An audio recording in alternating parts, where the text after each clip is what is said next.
மாநாடு நான் கிட்டத்தட்ட ஒரு 1.5 மாசமா எனக்கு தூக்கம் இல்லை. இன்னைக்கு ராத்திரி நான் தூங்க போறது கிடையாது. ஏன்னா நீங்க எல்லாமே நீங்க பத்திரமா வீட்டுக்கு போய் சேர்ந்துட்டீங்க.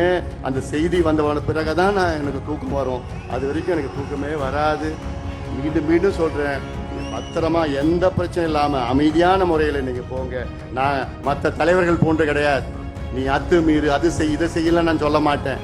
நீ அமைதியா இரு, படிச்சு வேலைக்கு போய் உன் குடும்பத்தை காப்பாற்ற, அப்புறம் கட்சிக்கு வா. இதுதான் என்னுடைய நோக்கம். என்ன, என் தம்பியோ தங்கையோ ஒரு வழக்கு கூட நீ வாங்கக்கூடாது. ஒரு வழக்கு, எந்த பிரச்சனைக்கு நீ போவாதையா. அமைப்பாவதால் மட்டுமே அத்துமீற முடியும், அத்துமீறலால் மட்டுமே அடக்குமுறைகள் உடையும். இந்த அத்துமீறலுக்கு என்ன பொருள்னு தெரியாம சில பேர் நான் அத்துமீறலாம் சொல்ல மாட்டேன், அதை செய்து சொல்ல மாட்டேன்.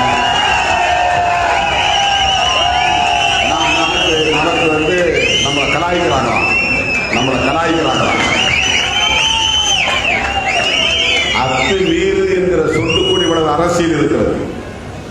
அது ஒரு தொலைநோக்கு பார்வை. அது 2000 ஆண்டுகால அடிமை தலையை தகர்த்தெறியக்கூடிய சொல். அது ஒரு சாதிக்கு மட்டும் உரியதல்ல, அனைத்து சமூகங்களை சார்ந்தவர்களுக்கும் பொதுவானது, அனைத்து மதங்களுக்கும் பொதுவானது, அனைத்து தேசத்தை சார்ந்தவர்களுக்கும் பொதுவானது. எங்கே அடக்குமுறை இருந்தாலும் அந்த அடக்குமுறையை எதிர்த்து நீ போராடுவதற்கான போர்க்குணத்தை பெறு என்று கூறும். ஒரு ஃபைட்டிங் நேச்சர் வரும் இயல்பா. நீ சொல்லிட்டா கூட்டம் நடத்தக்கூடாதுன்னா நாங்கள் போய் உடனே சரிங்க சாமிட்டு வந்துடுவோமா? கூட்டம் நடத்துவோம். நடக்கக்கூடாது என்றால் நடப்போம், பேசக்கூடாது என்றால் பேசுவோம்.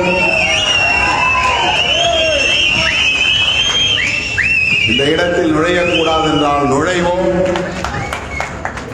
எங்களுக்கும் அனைவருக்குமான உரிமைகள் உண்டு என்பதை சொல்லுகிற அந்த குரலுக்கு பெயர்தான், அந்த பொருளுக்கு பெயர்தான் அத்துமீறு என்பது. அடங்க மறு அத்துமீறு. அத்துன்னா ஒரு பார்டர்னு அர்த்தம், ஒரு எல்லைன்னு அர்த்தம், ஒரு கோடுன்னு அர்த்தம், ஒரு வரம்புன்னு அர்த்தம். அத்துங்கிறது தமிழ் சொல் கிடையாது, அது வடமொழி சொல் தான், வேற ஏதோ ஒரு மொழி. அத்துன்னா ஒரு எல்லைன்னு அர்த்தம். ஒரு கோட்டை போட்டு சேரி, இந்த சேரிக்குள்ள தான் நீ இருக்கணும், வேற எங்கேயும் வரக்கூடாது. ஒரு கோயில் கட்டி அந்த கோயிலுக்குள்ள நீ நுழையக்கூடாது, நீலாம் படிக்கக்கூடாது, நீலாம் அதிகாரத்துக்கு வரக்கூடாது, நீ ஓட்டு போடுறதுக்கு தான் லாயக்கு, நீ எலெக்ஷனில் நிற்கக்கூடாது, சீட்டு கேட்கக்கூடாது. இப்படியெல்லாம் சில அத்து இருந்தால் அந்த அத்தை மீற வேண்டும்.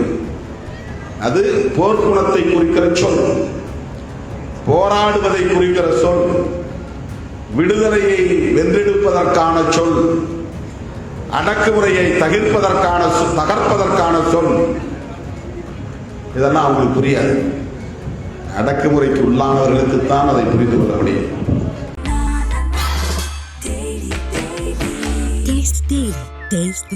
thepocketoption.com AI ஆப்ஷன்ஸ் ட்ரேடிங் மற்றும் காப்பி ட்ரேடிங் ஆப்ஷன் மட்டும் இல்லாம இன்னும் நிறைய ஃபீச்சர்ஸ் இருக்கு. இனி நிறைய பணம் சம்பாதிக்க ஒரு நல்ல வாய்ப்பு. உடனே ட்ரை பண்ணுங்க. thepocketoption.com link in description.